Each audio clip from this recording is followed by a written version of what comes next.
Yes, very good morning to one and all. Am I audible? Yes, Yes, sir. okay. So last class we have seen that average value and RMS value of the AC quantity are a sinusoidal quantity. Okay. So sinusoidal refer to alternating quantity. Okay. AC current or AC voltage. Okay. So sinusoidal quantity, either AC voltage or AC current. We remember that. Okay.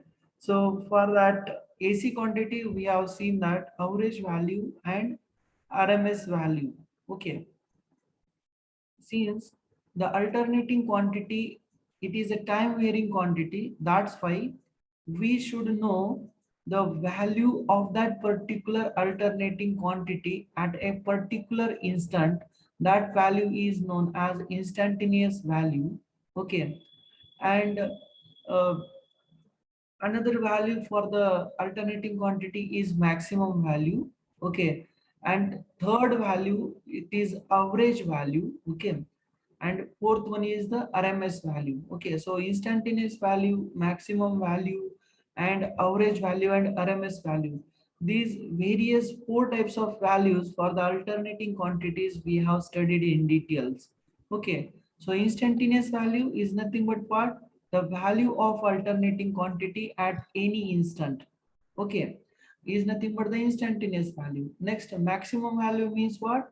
It is the we can say that a maximum magnitude of a alternating quantity for a particular time period. Okay, in this diagram you will come to know at pi by 2, at time t equal to pi by 2, the value of this alternating quantity over here current is there. Okay, that's why we can say that maximum value of the current at pi by 2 will be plus Im. Okay, maximum value is generally determined denoted as capital letter either current or voltage. Okay, means what?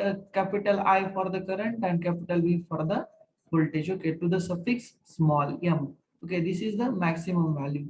Generally, in case of alternating quantity, the maximum value will be observed at pi by 2 time period. Okay, or omega t is equal to pi by 2.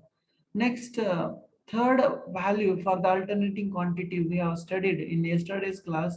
Okay, in detail, that is what? Average value. Okay, so average value is nothing but what? It is the arithmetic average of all the values of an alternating quantity over a one cycle is called as a average value. Okay. Average value, it is referred to arithmetic average of all the values of an alternating quantity. Over here, this word is mentioned over here, all the values of alternating quantity. All the values means what? Which values? We have to consider the instantaneous values, because instantaneous value going to change time to time. Okay, or at any instant the instantaneous value of the alternating quantity is different. Means what? We have to take the arithmetic average of all the instantaneous values of a alternating quantity to get the average value. Okay, so over here we have seen that yesterday's class also, if we want to find the average value, we have to take the area under one half cycle. Okay, and divided by base. Base is nothing but the time period, generally time period. Okay, so we remember that in average value, it is related to the arithmetic average of instantaneous value. आता मी तुम्हाला MCQ मध्ये विचारू शकतो की average value, it is the arithmetic average of, मग खाली option देईल instantaneous value, all the values of alternating quantity. Next, third option असेल A and B both, and for D option असेल none of the above. तर याचा answer काय असेल? C, both A and B. Okay, so average value, it is what? The arithmetic average of all the values. All the values means what? All instantaneous values of an alternating quantity. Okay, आता आपण generally average value he over a one complete cycle असं definition मध्ये म्हणतोय, पण over a one complete cycle जर आपण average value calculate केली तर ती 0 येते. का? तर काही पार्ट हा पॉझिटिव्ह कडे आहे आणि काही पार्ट हा निगेटिव्ह कडे आहे आणि तो इक्वल असतो. अरिथमॅटिक किंवा अल्जेब्रिक सम याचं मिनिंग काय असतं? त्यांच्या साईनला कन्सिडर करून त्यांची ऍडिशन करायची. ठीक आहे. मग इथं लिहिलेलं आहे बघा खाली, for a symmetrical waveforms. Symmetrical waveforms याचं मिनिंग काय आहे बघा? पॉझिटिव्ह साइडला सुद्धा तेवढाच पोर्शन आहे आणि निगेटिव्ह साइडला पण तेवढाच पोर्शन आहे या वेव्हफॉर्मचा. म्हणजे the average value calculated over a one cycle becomes equal to 0 because the positive area cancels the negative area. Hence for symmetrical waveforms the average value is calculated for half cycle only. आता बघा generally आपले जे AC quantity आहे, specially voltage आणि current, यांचा standard waveform हा sine wave आहे. ठीक आहे. मग ते सिमेट्रिकली स्पेस्ड असते, म्हणजे सिमेट्रिकल वेव्हफॉर्म असतो त्यांचा. मग त्यांची जर आपण एका कंप्लीट सायकल साठी जर व्हॅल्यू काढली तर त्याची व्हॅल्यू 0 येते. म्हणून आपण अवरेज व्हॅल्यू ही ओव्हर ए हाफ सायकल डिटरमाइन करत असतो. जरी करता आपण डेफिनेशन मध्ये over a one complete cycle असं म्हणत असलो तरी. असं का करतोय आपण? कारण over a one complete cycle positive portion of the symmetrical waveform and negative portion of the symmetrical waveform going to cancel with each other. Okay. म्हणजे त्यांची अवरेज व्हॅल्यू ही 0 असेल. म्हणून लक्षात ठेवा, आपण डेफिनेशन मध्ये जरी म्हणत असलो की average arithmetic average of all the values of an alternating quantity over a one complete cycle. Okay. पण आपण घेताना मात्र हाफ सायकलला कन्सिडर करतोय. कारण एसी क्वांटिटीज, व्होल्टेज किंवा करंट, हे जनरली स्टँडर्ड कंडिशन मध्ये सायनोसायडल वेव्हफॉर्म असतात. बट अंडर फाल्टी सिच्युएशन किंवा अंडर डिस्टर्बन्स, आता फाल्ट म्हणजे याचं मिनिंग आहे बघा इलेक्ट्रिकल फाल्ट. आता इलेक्ट्रिकल फाल्ट म्हणजे काय होतं? तुम्ही कधी कधी पाहिलं असेल की एखाद्या डिस्ट्रीब्युशन लाईन आहे किंवा तुमच्या घराजवळून जाणारी लाईन आहे, त्याच्यावरती एखाद्या वेळेस झाडाची फांदी वगैरे तुटून पडते किंवा वाऱ्यामुळे एखादी लाईन तुटून जमिनीवर पडते, त्याला आम्ही वेगवेगळे फाल्टी कंडिशन असं म्हणतो. म्हणजे line to ground, line to line fault, okay, triple line to ground fault किंवा ट्रिपल एल फाल्ट. पुन्हा त्याचे टाईप आहेत सिमेट्रिकल फाल्ट, अनसिमेट्रिकल फाल्ट. ठीक आहे. आता या गोष्टी इलेक्ट्रिकल मध्ये स्टडी केल्या जातात डिटेल्स मध्ये. पण अंडर फाल्टी सिच्युएशन मध्ये काय होतं? तर हा जो काही सायनोसायडल वेव्हफॉर्म आहे, करंटचा असो किंवा व्होल्टेजचा असो, हा तो व्हेरी होतो. म्हणजे असं सिमेट्रिकल वेव्हफॉर्म तो काही राहत नाही. म्हणजे हा कसाही वेव्हफॉर्म तयार होतो, जसं मी तुम्हाला इथं दाखवतो आहे तसा. म्हणजे ही काही वेव्ह ही सिमेट्रिकल वेव्ह नाहीये किंवा सिमेट्रिकल वेव्हफॉर्म नाहीये. मग in case of those waveforms are not asymmetrical, in that case we have to consider the average value over a one complete cycle. तुम्हाला कळालं असेल बघा की आपण डेफिनेशन मध्ये म्हणतोय की over A complete cycle average value काढायची. पण ज्या ठिकाणी सिमेट्रिकल वेव्हफॉर्म असतो, आता ही जो वेव्हफॉर्म आहे अंडर स्टँडर्ड कंडिशन किंवा अंडर हेल्दी कंडिशन आहे. हेल्दी कंडिशन याचं मिनिंग काय आहे? की तिथं कुठल्याही प्रकारचा फॉल्ट नाहीये, तेव्हा सिस्टमचा वेव्हफॉर्म किंवा करंट आणि व्होल्टेजचा वेव्हफॉर्म कम्प्लिटली सायनोसॉइडल वेव्हफॉर्म असतो. पण under faulty condition, under faulty situation हा वेव्हफॉर्म मात्र डिस्टर्ब होतो. ठीक आहे. म्हणून आपल्याला ओव्हर ए कम्प्लीट सायकल घ्यायचे. पण जेव्हा केव्हा सिमेट्रिकल वेव्हफॉर्म असेल किंवा अंडर स्टँडर्ड कंडिशन असेल किंवा विदाउट फॉल्ट असेल, त्यावेळेस सिस्टम मात्र आपल्याला अवरेज व्हॅल्यू ही ओव्हर ए हाफ सायकल घ्यावी लागेल. ठीक आहे. मग हा पॉइंट लक्षात ठेवा, कारण हा पॉइंट खूप इम्पॉर्टंट आहे. जर तुम्ही इलेक्ट्रिकल ब्रांच मध्ये जर तुम्हाला इंटरेस्ट असेल तर तुम्ही ही गोष्ट म्हणजे डिटेल मध्ये लक्षात ठेवा. ठीक आहे. कारण खूप इम्पॉर्टंट कन्सेप्ट आहे हा. ठीक आहे. लक्षात आलं असेल तुम्हाला की आपण वर मात्र म्हणतोय की over a one complete cycle, पण खाली मात्र लिहितोय ओव्हर ए हाफ सायकल. आता याचं मी तुम्हाला रिझन सांगितलं की असं का असतं.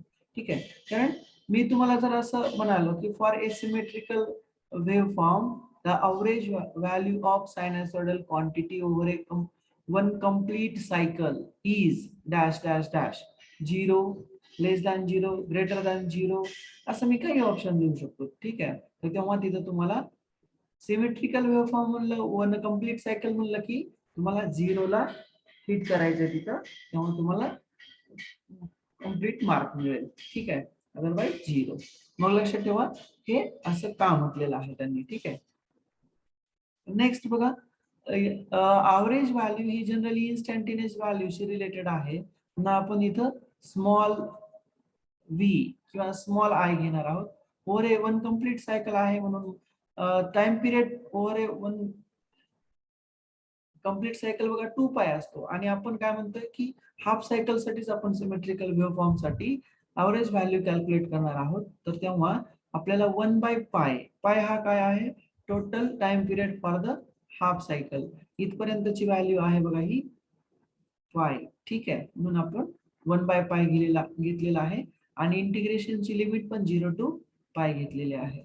आय थिंक या गोष्टी सगळ्यांना क्लिअर आहेत. ठीक आहे. मी परत एकदा रिवाइज केलंय. करंट साठी पण सेम असेल आणि व्होल्टेज साठी सुद्धा सेम असेल. ठीक आहे. म्हणजे इन्स्टंटेनियस व्हॅल्यू ठेवा ॲव्हरेज व्हॅल्यू काढण्यासाठी करंटची आणि ॲव्हरेज व्हॅल्यू ऑफ करंट काढण्यासाठी काय आपण ठेवत असतो Vm sine of omega T. ठीक आहे. ही व्हॅल्यू आपण इथं पुट करत असतो. दोन्ही क्वांटिटीचे इक्वेशन मात्र सेम आहे, बस Vm आणि Im आपल्याला चेंज करायचं. ठीक आहे. हे तुम्हाला समजलंच असेल. मग लक्षात ठेवा ॲव्हरेज व्हॅल्यू ही मॅक्सिमम व्हॅल्यूच्या 0.637 टाइम्स असते किंवा 63.71% असते. ठीक आहे. हा मात्र पार्ट लक्षात ठेवा कारण हा इम्पॉर्टंट आहे. ठीक आहे. आपण नेक्स्ट ला जाऊया आरएमएस व्हॅल्यू. ओके. आपण आरएमएस व्हॅल्यू सुद्धा काल पाहिलेली होती पण थोडंफार कॉम्प्लिकेटेड स्टेटमेंट दिलेलं आहे त्यांनी, त्यामुळे मला परत एकदा सांगतोय की आरएमएस व्हॅल्यू म्हणजे दुसरं तिसरं काही नसतं. RMS value of any alternating quantity म्हणजे व्होल्टेज किंवा करंट ही काय असेल तर इथे ही डायग्राम लक्षात घ्या पहिल्यांदा म्हणजे तुम्हाला तिथं समजेल. ठीक आहे. कारण हे स्टेटमेंट खूप लेंदी आहे आणि कंटिन्यू स्टेटमेंट आहे त्यामुळे तुम्हाला थोडस लिंक लागण्यासाठी प्रॉब्लेम होत असेल. ठीक आहे. तर बघा आपण एक करंटची आरएमएस व्हॅल्यू पाहतो आहे. ठीक आहे.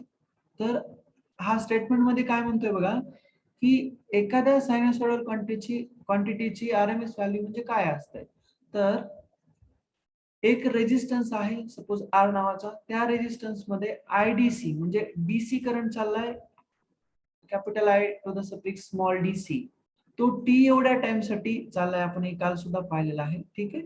आणि आर या रेजिस्टन्स मधून टाइम टी एवढ्या सेकंड साठी हा रेजिस्टन्स मधून करंट चाललाय डीसी. त्याच्यामुळे जी काही हीट तयार होत असेल त्याला आपण H1 म्हणू. तर ठीक आहे.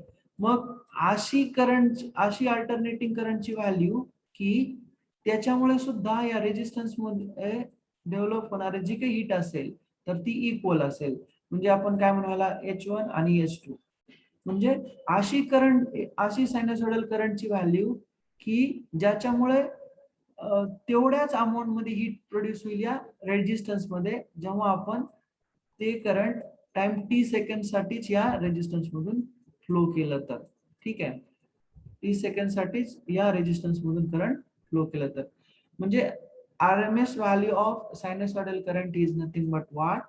It is the equivalent value of DC current whenever it is flowing through the resistance R for the given time means what? For the time T second, it will produces a same amount of heat whenever the AC current flowing through that same resistance for the same time.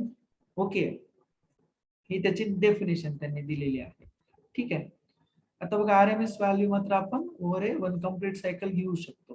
ठीक आहे. 1/2π ही त्याची limit दिलेली आहे कारण total time period हा 0 to 2π असतो पूर्ण one complete cycle साठी. ठीक आहे. मग आता हे ऍक्च्युअली याचा फॉर्म्युला आहे बघा mean RMS is equal to RMS value is equal to under root of area under the squared curve. Okay. Squared curve म्हणजे इन्स्टंटेनियस व्हॅल्यूची आपल्याला तिथं स्क्वेअर घ्यावा लागेल.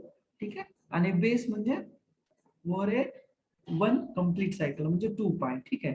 मग आपण व्होल्टेज साठी जर इक्वेशन लिहायचं म्हणलं किंवा करंट साठी जर इक्वेशन लिहायचं म्हणलं आरएमएस व्हॅल्यूचं, तर काय असेल इथं बघा, हे आपण सुरुवातीला व्होल्टेज साठी लिहिलेलं आहे आणि इथं करंट साठी लिहिलेलं आहे. ठीक आहे. व्होल्टेज साठी काय आहे, simply √1/2π 0 to 2π integration from 0 to 2π. आता हे का आहे ते मी तुम्हाला काल पण सांगितलं आणि परत आज पण सांगतो की आपण टाइम पिरियड हा आरएमएस व्हॅल्यू कॅल्क्युलेट करण्यासाठी कंपल्सरी विदाउट सिमेट्री, म्हणजे आपण सिमेट्रिकल वेव्हफॉर्म आहे का अनसिमेट्रिकल आहे का असं काही कन्सिडर करणार नाहीये. तिथं आपण over a one complete cycle compulsory RMS value calculate करताना इंटिग्रेशन करणार आहोत 0 to 2π. ठीक आहे. मग ही व्ही स्क्वेअर म्हणजे इन्स्टंटेनियस व्हॅल्यूचा आपल्याला स्क्वेअर घ्यायचा आहे. ठीक आहे. आता सिमिलरली आपण त्यांनी बघा इथं तुम्हाला घेऊन दाखवलंय की करंट साठी RMS value of current. Okay. Instantaneous value असते Im sin omega T current साठी. ठीक आहे. ती व्हॅल्यू इथं पुट केलेली आहे आणि परत तुम्हाला या साइन स्क्वेअर ओमेगा टी याचं इंटिग्रेशन करायचंय तुम्हाला. त्याच्यामध्ये upper limit lower limit put करायची आहे. ठीक आहे. आणि मग तुम्हाला फायनल आन्सर मिळेल 1Im म्हणजे maximum value divided by √2. Okay. मग आता तुम्हाला मी जर म्हणालो की मॅक्सिमम व्हॅल्यू 10 एम्पियर आहे, तर आरएमएस व्हॅल्यू किती असेल सांगा. येस, जस्ट 10 डिवाइडेड बाय √2 करायचं. किती येतं आन्सर, किंवा 0.707 न त्याला मल्टिप्लाय करायचं. आन्सर किती येतं सांगा चला. येस, मी जर मॅक्सिमम व्हॅल्यू 10 आहे असं म्हणालो तर करंटची व्हॅल्यू किती येईल, आरएमएस करंटची व्हॅल्यू किती येईल. येस, 7.0. 7.07 एम्पियर. बरोबर. सपोज मी जर तुम्हाला म्हणालो की maximum value of the voltage 30 volt आहे, तर आरएमएस व्हॅल्यू किती असेल सांगा. सेम 30 डिवाइडेड बाय √2 किंवा 0.707 ने त्याला मल्टिप्लाय करा. किती येते व्हॅल्यू मग. येस, कॅल्सी सोबत ठेवायचा. ठीक आहे. सगळ्यांना सांग. Yes, how much 30 divided by √2. Simple आहे ना. 0.707 ने त्याला मल्टिप्लाय करा. 1/√2 ची व्हॅल्यू असते बघा 0.707. ठीक आहे. 1/√2 ची व्हॅल्यू किती येते मग व्होल्टेजची व्हॅल्यू. येस, एव्हरेज व्होल्टेज किती आहे, सॉरी आरएमएस व्होल्टेज किती येईल मग. 21.21 एवढं येणार बस. 30 डिवाइडेड बाय 0.707 ने त्याला मल्टिप्लाय करा किंवा 1/√2 ने त्याला डिवाइड करा किंवा मल्टिप्लाय करा. ठीक आहे. किंवा √2 ने त्याला डिवाइड करा. Sorry. Yes, is it clear to all how to take the RMS value for the voltage and currents?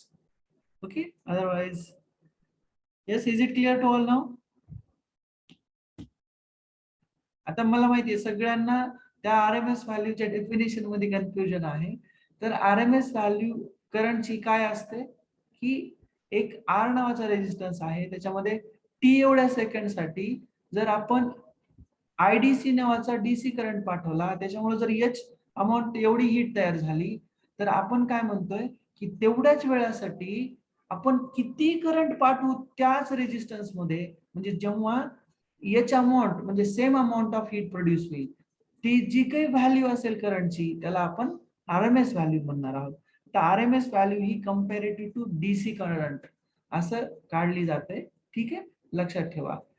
It is equivalent amount of current flowing through the same resistance which will going to produce say same amount of heat that could be produced by the DC current.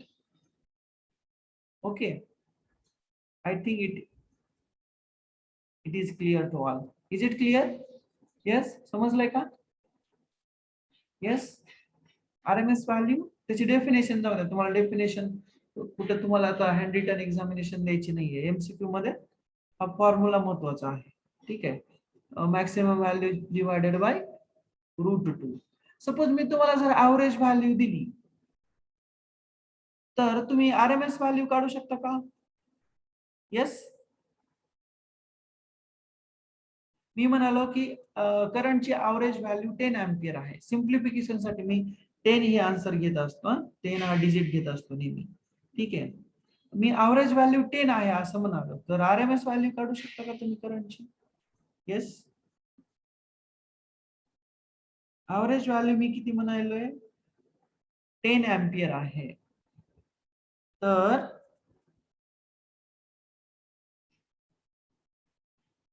Me RMS value विचारतोय तुम्हाला.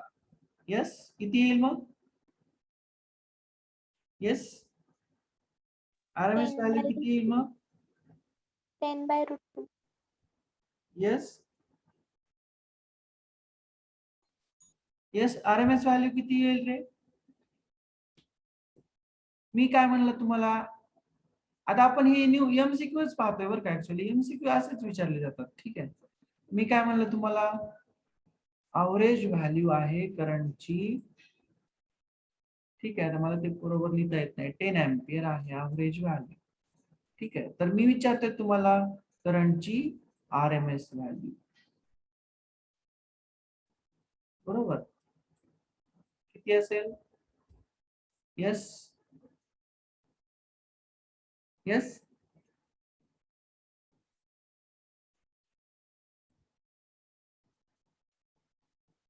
Yes, किती असेल सांगा?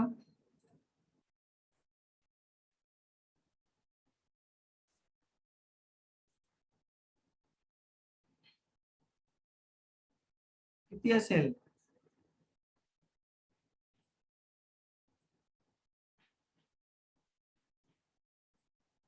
Yes,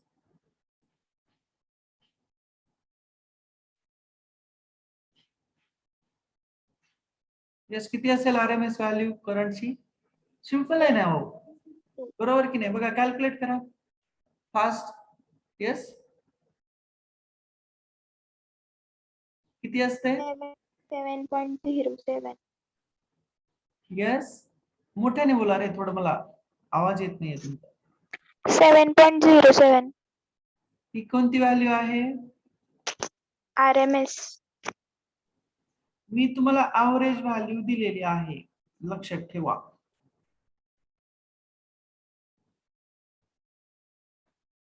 दुसरा answer. Yes, yes, roll number 13, 12, 17, 20. सांगा कुणी, लवकर लवकर लवकर सांगा. Yes, roll number 30. Yes,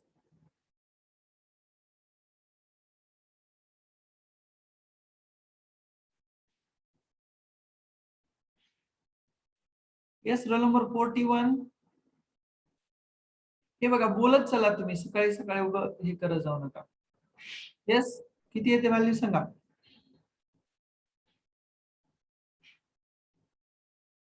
yes,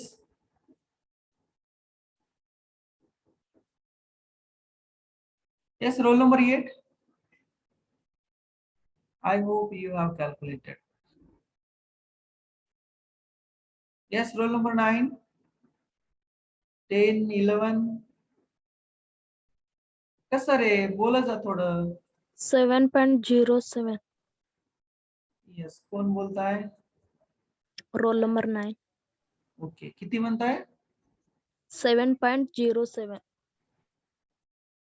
okay, another answer. Yes, हा सांगा, लवकर लवकर सांगा.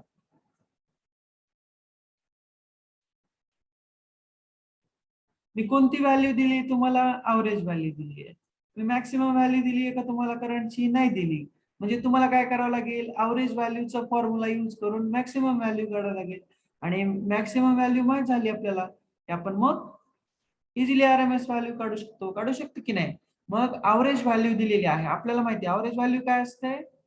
Average value is equal to 0.637 times of maximum value.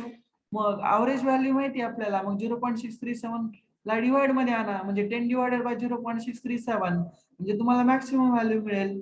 Maximum value मिळाली आपल्याला, की मग तिला √2 न डिवाइड करा किंवा 0.707 न मल्टिप्लाय करा. किती येतं आन्सर आता सांगा? सांगा ना रे, आता किती सोपं आहे की नाही? 7.07. अरे परत तेच का? Sir, IRMS equal to IM by root 2. 0.637 is equal to maximum value IM. बरोबर की नाही? कारण आपल्याला माहिती आहे अवरेज व्हॅल्यू काय असते? I average is equal to 0.637 times of maximum value. बरोबर की नाही? मग आपल्याला मॅक्सिमम व्हॅल्यू काढायची आहे, तर ही 0.637 मल्टिप्लिकेशन मध्ये आहे, त्याला डिनॉमिनेटर मध्ये आणा इकडे, म्हणजे 10 डिवायडेड बाय 0.637 येईल. याचा आन्सर काय येतो मग? 10 डिवायडेड बाय 0.637 आय थिंक 15.69 येतो, बरोबर. किंवा आपण याला 7 लिहिलं तरी चालतं. ठीक आहे, 69 किंवा 15.7 लिहिलं तरी चालतं. Is equal to maximum value किती आली मग? 15.7 ही व्हॅल्यू आली. कशाची? Maximum value. मग आरएमएस व्हॅल्यू आपल्याला माहिती असते. काय आहे बाबा आरएमएस व्हॅल्यूची फॉर्म्युला? IRMS is equal to maximum value upon √2. Maximum value upon √2. मग पुट करा 15.10 काय असतं? 0.707. किती आला आन्सर येता याचं? येस, 11.10. 11.10. मोठ्याने बोलत चला जा. ठीक आहे, 11.10 का 3? 10. 10. 10. हे बघा असं आहे.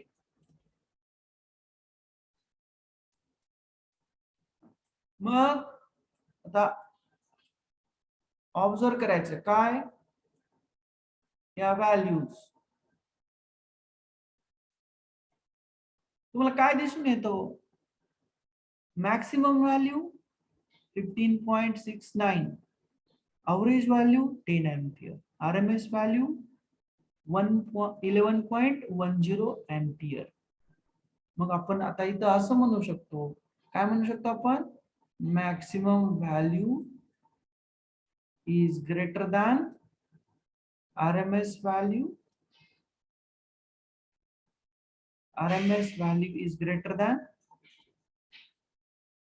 average value. ठीक आहे, हे आपलं इथं कन्क्लुजन असेल. ठीक आहे, बरोबर आहे की नाही? मॅक्सिमम व्हॅल्यू ही सगळ्यात मोठी असणार, कुणापेक्षा? आरएमएस व्हॅल्यू पेक्षा ती मोठी असणार, आणि एव्हरेज व्हॅल्यू पेक्षा सुद्धा ती मोठी असेल. मग तुम्हाला जर कंपॅरिझन सांगितलं की आरएमएस व्हॅल्यू मोठी असते का एव्हरेज व्हॅल्यू मोठी असते, तर आरएमएस व्हॅल्यू ही मोठी असते. ठीक आहे, किंवा जास्त असते. आपण हे मॅथमॅटिकली पण पाहिलं इथं. ठीक आहे, आता हे काही रिलेशनची आपल्याला काही गरज नाहीये, पण जस्ट हे ऑब्झर्वेशन आहे. ठीक आहे, किंवा जर खूपच डीप मध्ये एमसीक्यू विचारला तरी असं विचारू शकतात, रिलेशन विचारू शकतात तुम्हाला. ठीक आहे, एव्हरेज व्हॅल्यू, आरएमएस व्हॅल्यू किंवा मॅक्सिमम व्हॅल्यू मध्ये. Yes, I think it is clear to all. Is it clear? Yes, sir. समजलं का सगळ्यांना? Yes, roll number 9. तुम्ही 0.707 म्हणाल ते answer. Is it clear to you? Yes, sir. Okay, आता बघा समजलं ना सगळ्यांना? हे डेफिनेशन आरएमएस व्हॅल्यूची डिफिकल्ट आहे, कारण त्याचं वर्डिंग डिफिकल्ट वाटतं तुम्हाला, पण त्याचं काही एवढं डिफिकल्ट वाटून घ्यायचं नाहीये, सिंपल आहे. ते इक्वलंट आहे डीसी करंट आणि एसी करंट. कधी? जेव्हा डीसी करंट सेम वेळासाठी जर एखाद्या रेजिस्टन्स मधून फ्लो झालं, तर जी काही हीट प्रोड्यूस होईल तेवढी हीट प्रोड्यूस करण्यासाठी किती एसी करंट लागेल, ते म्हणजेच ती आरएमएस व्हॅल्यू असेल. ठीक आहे, लक्षात राहील सगळ्यांना?